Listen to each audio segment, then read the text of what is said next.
और इस कायानुपसना को मैं न्याय देने का प्रयास करूंगा। कायानुपसना में काया की चर्चा न हो, काया को न देखा जाए, तो फिर कायानुपसना का कोई महत्व नहीं रह जाता है। अभी हमने सुना है, धर्ममित्र माधुरी बौद्ध ने बताया है कि अगर ठीक ढंग से छत को न तैयार किया जाए और उसमें अगर छेद रह जाए, तो उसमें वर्षा का जो पानी है वो समा जाता है और बहुत व्याकुल कर देता है जब भी टपकता है। हमने तो यहाँ तक सुना है, नाहर का डर नहीं हमें, जितना हमें टपका का डर है। तो नाहर भी भाग जाता उस टपका के डर से। उसी तरह से सही में यदि साधना को ढंग से न किया जाए, अगर साधना में कहीं द्वेष रह जाए, कमियां रह जाएं, छेद रह जाएं, तो साधना जहां तक हमारा जाना चाहिए वहां तक हम नहीं पहुंच पाते हैं। इसलिए हमें जो है इसका ध्यान रखना चाहिए। साधना के समय बहुत सावधानी बरतनी चाहिए। जरा सी सावधानी हटते ही बहुत सारे जो मन के विचार हैं वो आ जाते हैं। काम छंद है, व्यापाद है, औदत को कुछ है, ये सब आ जाते हैं, पूरे परिवार के साथ आ जाते हैं। इसलिए हमने क्या करना है, भगवान बुद्ध गाथा नंबर 234 में क्या कहते हैं, कायेन संभुता धीरा, कायेन संभुता धीरा, अथो वाचाय संभता, मनसा संभता धीरा, तेबे सुपर संभता। अर्थात जो धीरवान प्रज्ञावान पुरुष काया पर संयम रखते हैं, काया का समर करते हैं, जो वाणी पर संयम रखते हैं, चिंतन मनन करके बोलते हैं, और जो मन पर संयम रखते हैं, मन के अंदर कहीं राग तो नहीं आ रहा है, द्वेष तो नहीं आ रहा है, कहीं मोहबस तो नहीं बोल रहे हैं हम, जो ऐसा ख्याल रखते हैं वो धीरवान, वो प्रज्ञावान, वो श्रद्धावान नर सुपर संभता होते हैं। देखिए भगवान बुद्ध ने 2600 साल पहले शब्द का प्रयोग किया था, पाली भाषा सुपर संभता, अर्थात वो पूर्ण रूप से संयत होते हैं। तो हमें शरीर, वाणी और मन तीनों पर संयम रखना चाहिए। हमारा जो विषय है वो चल रहा है वर्तमान में, कौन सा चल रहा है, पुण्य धर्म क्या है। और पुण्य धर्म के बारे में जब भंते नागसेन से महा और मिलिंद पूछते हैं कि पुण्य धर्म क्या है भंते नागसेन, तो वहां बताते हैं कि श्रद्धा, शील, श्रद्धा, स्मृति, समाधि और प्रज्ञा, ये ही पुण्य धर्म है, ये ही कुशल धर्म है। तो मैंने पहला बार में बताया था शील के बारे में, शीले पतिठाय नरे सपइयों, चित्तम पय्य च भावे, आतापि निपको भिक्खु सोइमंग विजय जटन।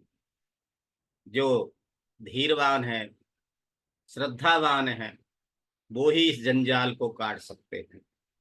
दूसरी बार में हमने बताया था श्रद्धा के बारे में, और तीसरी बार हमने आपको बताया था वीर के बारे में।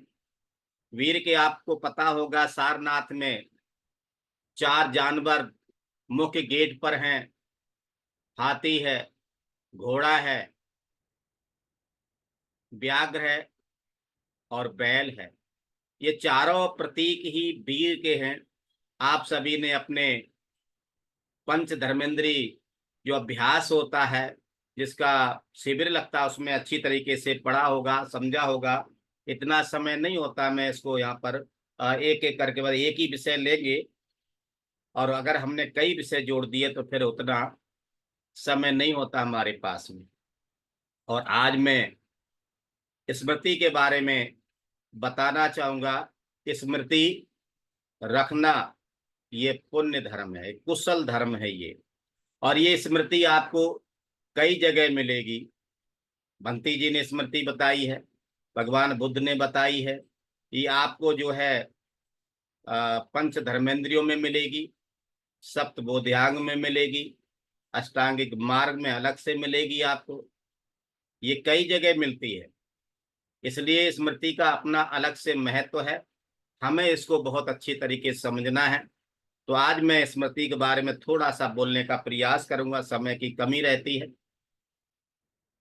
तो राजा मिलन कहता, भंते नागसेन स्मृति की पहचान क्या है? तो कहते हैं भंते नागसेन महाराज, बराबर याद रखना और स्वीकार करना। अगर कोई हमें याद दिलाता है और हम उसको स्वीकार नहीं करते हैं तो इसका मतलब हम स्मृतिवान नहीं है। क्योंकि बाबा साहब कहते हैं मुझ में अनंत कमजोरियां हैं, आओ शपथ लें कि हम एक एक करके सभी को दूर करेंगे। और हमें कोई याद दिलाता है किसी विशेष गलती पर और हम उसको स्वीकार अगर नहीं करते हैं तो इसका मतलब हम स्मृतिवान नहीं है। तो राजा मिलन कहता, भंते बराबर याद रखना कैसे स्मृति के पहचान है? तो भंते नागसेन क्या कहते हैं, महाराज स्मृति बराबर याद दिलाती रहती है। देखिए सप्तबोध्यांग, स्मृति बार बार हमें पल पल याद दिलाती रहती है। ये कुशल है, ये अकुशल है, ये द्वेष युक्त है, ये दोष से मुक्त है, ये बुरा है, ये अच्छा है, ये काला है, मैल है, और ये पवित्र है, शुक्ल है। ये बराबर याद रखता है। ये चार जो स्मृति प्रस्थान है, ये चार स्मृति के जो झरने हैं, आपने पढ़ा होगा धर्म क्या है वहां पर दिया हुआ है कि जीवन को पवित्र बनाए रखना ही धर्म है। और जीवन को पवित्र बनाए रखना वहां पर स्मृति प्रस्थान के बारे में दिया है। और आपको मैंने यहाँ भी बताया है कई बार, भगवान बुद्ध भिक्खु भग के अंत कहते हैं, कायेन समरो साधु, साधु बाचाए समरो, मनसा समरो साधु, साधु सब्बत समरो, सब्बत सम्बतो भिक्खु, सब दुखा पमुचति। काया का समर करना अच्छा है, मन का समर करना अच्छा है, और वाणी का समर करना अच्छा है। तीनों का संयम रखना बहुत ही उत्तम, बहुत अच्छा है। और ये जो काया के जो स्मृति प्रस्थान है, इसमें कायानुसति, वेदनानुसति, चित्तानुसति और धम्मानुसति, ये स्मृति प्रस्थान स्मृति के झरने हैं। ये जैसे गर्मी के अंदर कोई आदमी व्याकुल है और अगर झरने के नीचे पहुंच जाए तो कितनी ठंडक मिलती है, कितना सुखद अनुभूति मिलती है। ऐसे ही अगर स्मृति प्रस्थान या सती पठान का जो भी ध्यान कर लेता, जो भी शिविर कर लेता, वाकई उसे बहुत बड़ा सुकून मिलता है, उसका मन परिवर्तित हो जाता है। ये चार सम्यक चेष्टा हैं। ये चार सम्यक चेष्टा क्या है सॉरी, ये जो चार सम्यक प्रयत्न हैं, इन्हीं को चार सम्यक चेष्टा कहते हैं। वो क्या है? पहली है, जो अकुशल अभी उत्पन्न नहीं हुआ है हमारे मन के अंदर, उन अकुशल कर्मों को या विचारों को उत्पन्न नहीं होने देना है। दूसरा क्या है कि जो हमारे अंदर पहले से अकुशल उत्पन्न हो चुके हैं, उनको क्या करना है? छोड़ना है, उनको बाहर निकालना है। और तीसरी क्या है? जो अभी उत्पन्न नहीं हुए हैं, उन कुशल धर्मों को उत्पन्न करने की चेष्टा करना, उनका प्रयास करना। और चौथा क्या है? जो हमारे अंदर पहले से मौजूद हैं, कुशल कर्म, उन कुशल कर्मों का क्या करना है, रक्षण करना है। जैसे हम अपने घर के अंदर बहुत कीमती चीज हैं जो हमारे पास, उनको बहुत ही अंदर गहराई में छुपा करके रखते हैं, उनके रक्षण करते हैं, कहीं चोर ले न जाए। इसी तरीके से हमारे मन के जो विकार हैं, कहीं ये हमारे कुशल कर्मों को बाहर न निकाल दें, इसलिए उनका रक्षण भी करना है। और ये चार रिद्धियां हैं। चार रिद्धियां क्या होती हैं? पहली रिद्धि होती है रिद्धिपाद, जिसे कहते हैं, सिद्धिपाद भी कह देते हैं, सिद्धियां भी कह देते हैं। पहली क्या, छंद या उत्साह। उत्साह का मतलब अच्छे कुशल कर्म करने में लगने वाली हमारी जो क्या बोलते हैं उसको, मन है या लगाव है। दूसरा है वीर, कुशल कर्मों में लगने वाली हमारी शक्ति है। तीसरा क्या है, चित्त या मन की एकाग्रता का हमारा व्यवहार है। और चौथा क्या, मीमांसा, अथवा ये हमारे को स्वयं को जांच परख करना, अर्थात मूल्यांकन करने का विषय है। और क्या बताते हैं, ये पांच इंद्रियां, ये जो धर्मेंद्री पांच इंद्रिय हैं जिसके बारे में मैंने अभी बताया था, आप लोगों ने भी इसका शिविर किया होगा। कौन सी है? श्रद्धेंद्रिय, वीरेंद्रिय, स्मृतियेंद्रिय, समाधि इंद्रिय और प्रज्ञेंद्रिय। ये जो पांच बल हैं, यही कना जो पंच धर्मेंद्रियां हैं, ये जब हम इनका विकास करते हैं तो ये पांच बल बन जाते हैं। श्रद्धा बल है, वीर बल है, स्मृति बल है, समाधि बल है और प्रज्ञा बल है। और उसके बाद में सात बोधियांग, सप्त बोधियांग है। ये संबोधि प्राप्त करने के सात सीढ़ियां हैं, सात अंग हैं। ये सुबुद्धि जी को पहले बताया भगवान बुद्ध ने, और बाद में एक बार जब वे बीमार पड़े तो भगवान बुद्ध ने स्वयं सुबुद्धि जी से वो सुने थे सप्त बोधियांग, और सुनते सुनते उनका जो बीमारी थी वो दूर हो गई थी। अभी मौका लगेगा तो उसको कथा को सुनाऊंगा मैं, अभी इतना मौका नहीं होता है। वो सप्त बोधियांग कौन से, संबोधि के सात अंग कौन से, सात सीढ़ियां कौन सी है? वो स्मृति, धर्म विचय, वीर, प्रीति, प्रसब्धि और उपेक्षा, समाधि। ये हमारे सात अंग, स्मृति से शुरू होती है और समाधि में ये चली जाती है। और उसके बाद अष्टांगिक मार्ग, अष्टांगिक मार्ग में आठ अंग है। ये शील समाधि प्रज्ञा में तीन जगह बढ़ जाते हैं। तो अष्टांगिक मार्ग कौन सा है? सम्यक दृष्टि है, सम्यक संकल्प है, सम्यक वाचा है, सम्यक कर्मांत है, सम्यक आजीविका है, सम्यक व्यायाम है, सम्यक स्मृति है और सम्यक समाधि भी है। ये 37 बोधि पक्ष में आते हैं। ये समत है। समत भावना को आप जानते ही हैं। आप गहराई से अगर आनापानसति का अभ्यास करते हैं, इस ध्यान को अगर करते हैं गहराई से, तो आपको समत यानी कि शरीर और मन की एकाग्रता प्राप्त हो सकती है। ये विदर्शना है, ये विदर्शना है, ये एक तरह से विपसना है। इसके आठ अंग हैं।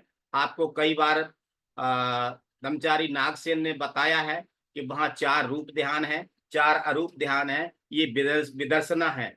ये जो आठ विपसना है गंभीरता में जब हम करते हैं तो, और ये विद्या है, ये 10 प्रकार की विद्या है। ये विमुक्ति है। उसमें योगी सेवनी धर्मों की सेवा करता है, असेवनी धर्मों की सेवा नहीं करता है। और यही स्मृति के कारण है। क्या स्मृति के कारण है? चार सम्यक प्रस्थान, चार सम्यक चेष्टा, चार रिद्धियां, पांच इंद्रियां, पांच बल, सप्त बोधियांग, अष्टांगिक मार्ग, ये सभी हैं महाराज। इसी प्रकार बराबर याद रखना स्मृति की पहचान है।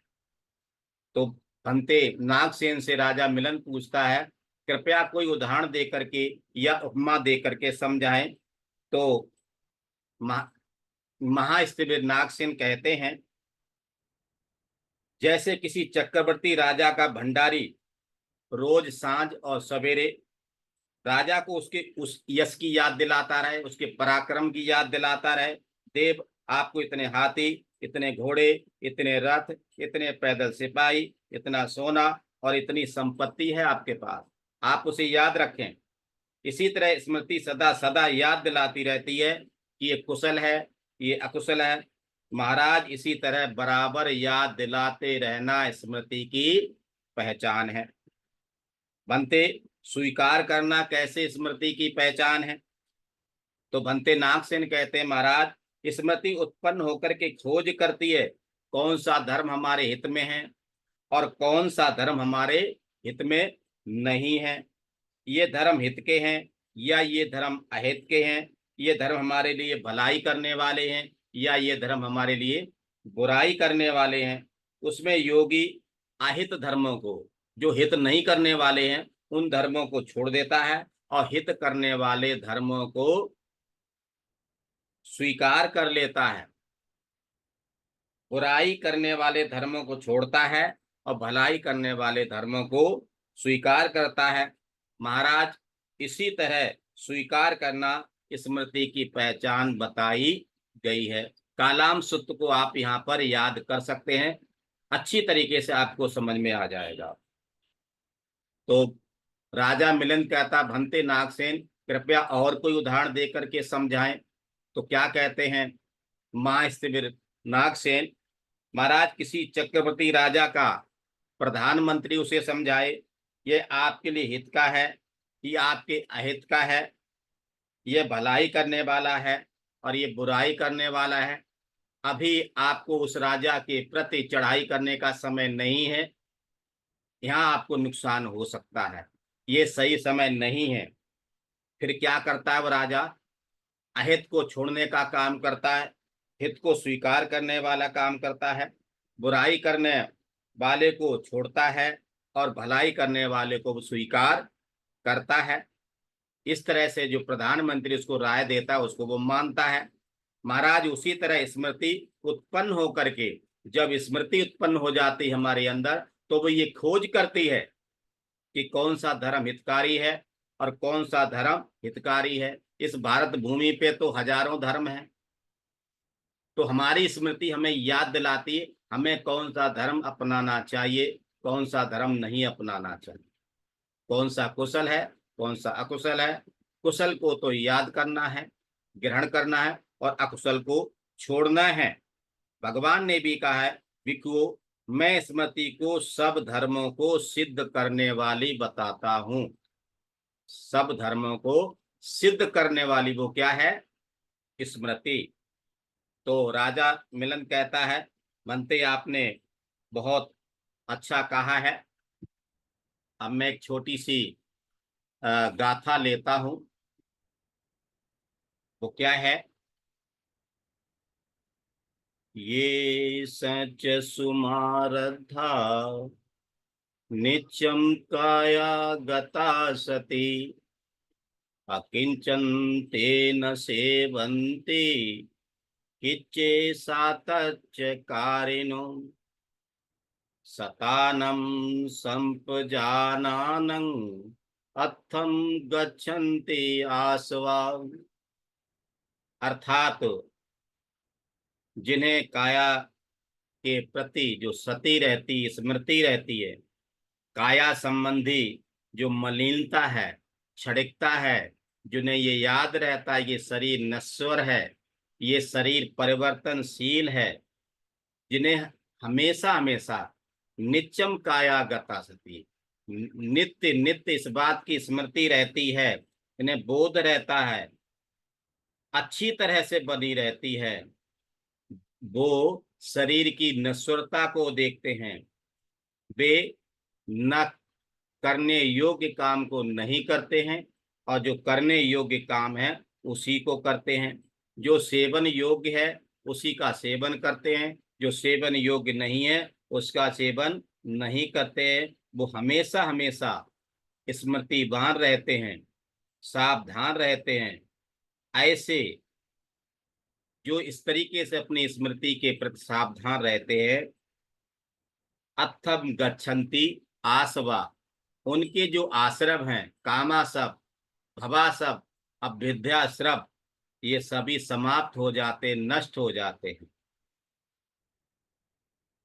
और इसके विपरीत जो जागृत साधक सतत कायानुपස්සना करते रहते हैं, अर्थात जिन्हें हर पल ये बोध रहता है, काया के प्रति स्मृति बनी रहती है कि ये शरीर मलिन है, ये शरीर नश्वर है, ये शरीर क्षण भंगुर है, ये अनित्य है। वे काम के प्रति अर्थात काया के प्रति अर्थात शरीर में होने वाली वेदना संवेदनाओं के प्रति वो जागरूक रहते हैं। वे साधक कभी भी कोई अकर्णी काम को नहीं करते, वो करने योग्य काम को ही करते हैं। ऐसे स्मृतिवान, जागृत, प्रज्ञावान साधकों के आश्रम क्षय हो जाते हैं। कामाश्रम, भवाश्रम और अविद्याश्रम, ये तीनों प्रकार के आश्रम समाप्त हो जाते हैं। उनके चित्त के जो मैल हैं वो समाप्त हो जाते हैं, नष्ट हो जाते हैं। भगवान बुद्ध कहते हैं कि तुम मन के जाल को समझो, मन के जाल को समझो। हमने शुरुआत की थी सील पे ही, है ना। जब भगवान बुद्ध से भिक्षुओं ने पूछा था कि अंतो जटा बह जटा, अंतो जटा बह जटा, जटाए जटता पजा, तंग तंग गौतम पुच्छामी, को इमयंग विजय जटंग। ये अंदर भी जंजाल है, अंदर भी जटाएं हैं, बहुत सारी हैं। बाहर भी जंजाल है संसार में, ये अंदर भी जंजाल, बाहर भी जंजाल। ये पूरी की पूरी प्रजा इस जंजाल में जकड़ी हुई है। कोई किसी तरह से दुखी है, कोई किसी चीज से दुखी है, कोई किसी चीज से दुखी है। इस संसार में कोई भी सुखी नहीं है, सभी दुखी हैं। तंग तंग गौतम पुच्छामी, इसलिए बहुत सारे लोगों से हमने पूछा है। अब अंत में आपसे तथागत सम्यक संबुद्ध पूछता हूं, को इमंग विजयी जटंग, इस जंजाल को, इन जटाओं को कौन काट सकता है। तो भगवान बुद्ध क्या कहते हैं, तुम मैल मन के जाल को समझो, मन के मैल को समझो, उसको साफ करो, उसे सुंदर बनाओ। कौन सा सुंदर बनाना है, मन का मैल। अब मन का मैल क्या है, लोभ, द्वेष और मोह, ये मन का मैल है। शरीर को सुंदर बनाने की कोशिश करना व्यर्थ है। पिछली बार भी मैंने बताया था, कितना कुछ भी कर लो, ये काया तो नश्वर है, परिवर्तनशील है, पल पल बदल रही है। ऊपर के डेंट पेंट से इससे कोई ज्यादा फर्क पड़ने वाला नहीं है, क्योंकि उसमें परिवर्तन हो रहा है। तो शरीर को सुंदर बनाने की कोशिश करना व्यर्थ है। ये तो प्राकृतिक रूप से ही कुरूप है। कई बार बताता हूं, अंदर देखो, जैसे कोई कसाई किसी जानवर को फाड़ करके उल्टा लटका देता है, तो देखियो ना कि मैं ऐसा ही लटका पड़ा हूं। फिर देखो कितना अंदर से हमारा शरीर सुंदर होता है। अभी देखिए गहराई की साधना में, यह तो प्राकृतिक रूप से ही कुरूप है। सुंदरता की चेतना की होती है। सुंदरता किसकी होती है, चेतना की। और वह तो ध्यान अभ्यास से ही अनुभव किया जा सकता है। चेतना की सुंदरता को प्राप्त करने के लिए हमें क्या करना पड़ेगा, गहराई का ध्यान करना पड़ेगा, विपස්සना में जाना पड़ेगा। कायानुसति, वेदनानुसति, चित्तानुसति और धम्मानुसति, इसका अभ्यास करना होगा। भगवान बुद्ध कहते हैं कि शरीर तो धोखा है और ये कभी भी धोखा दे सकता है। इस बात की मैं गारंटी देता हूं कि कभी भी धोखा दे सकता है। मल मूत्र का घर है ये। मनुष्य चाहे लाख कोशिश करे, फिर भी इसकी कुरूपता मिटती नहीं। कितना भी डेंट पेंट कोई कर ले, इसकी कुरूपता जाती नहीं है, इसकी दुर्गंध नहीं जाती है। इसे सजाने संवारने की कोशिश करना व्यर्थ है। ये काया तो नश्वर है, मलिन है,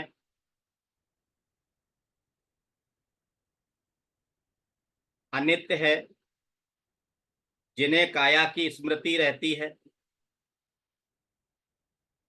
जिन्हें काया के प्रति जागरूकता बनी रहती है, उन्हें ये पता चलता है कि कौन सा काम हमें शरीर से करना है, कौन सा नहीं करना है, क्या हमें बोलना का, क्या नहीं बोलना है।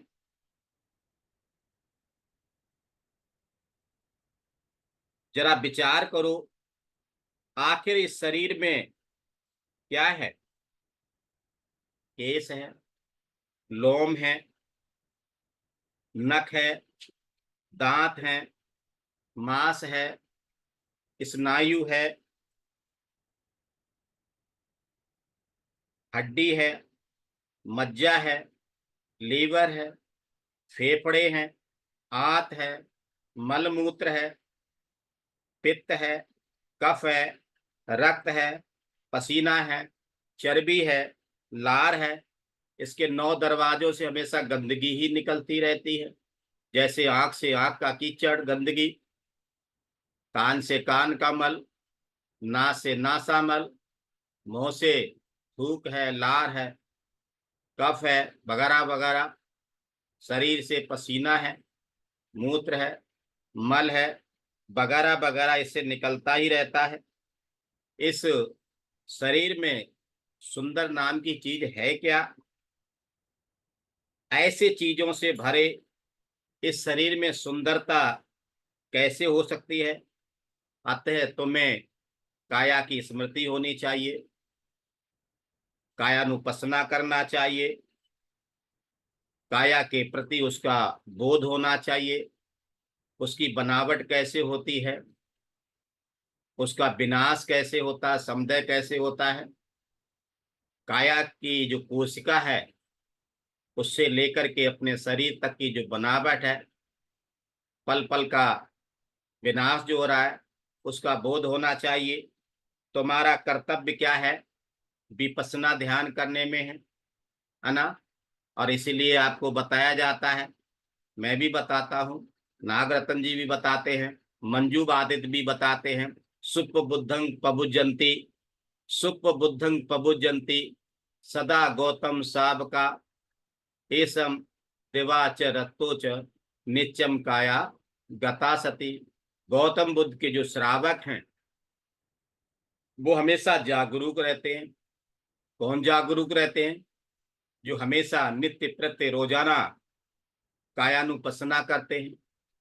जो कायानुपसना रोजाना करते हैं वो गौतम बुद्ध के श्रावक खूब जागरूक रहते हैं।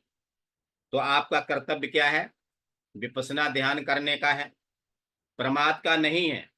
और ऐसा करने वाले जो स्मृतिवान हैं, प्रज्ञावान हैं, साधकों के मन के मैल समाप्त हो जाते हैं। तो आज मैंने स्मृति की पहचान क्या है, उसके अंदर सप्तबोध्यांग में ये बताया है, बताने का प्रयास किया। और काया की जो नश्वरता है, काया में जो परिवर्तन पल पल हो रहा है, उसको मैंने बताने का प्रयास किया है। आप सभी ने मुझे ध्यान से सुन लिया है। दिल्ली केंद्र ने मुझे ये जो संधि दी है और जिनकी वाणी में मधुरता है, धम्मित्र माधुरी बौद्ध जी ने मुझे ये मौका दिया है आज के लिए। तो मैं आप सभी का दिल की गहराई से, मन की गहराई से साधुवाद करता हूँ। आप सभी का पुण्यानुमोदन करता हूँ और मैं यहीं रुकता हूँ। आप सभी को मेरा पुनः पुनः मैत्रीपूर्ण जय भीम। नमो बुद्धाय।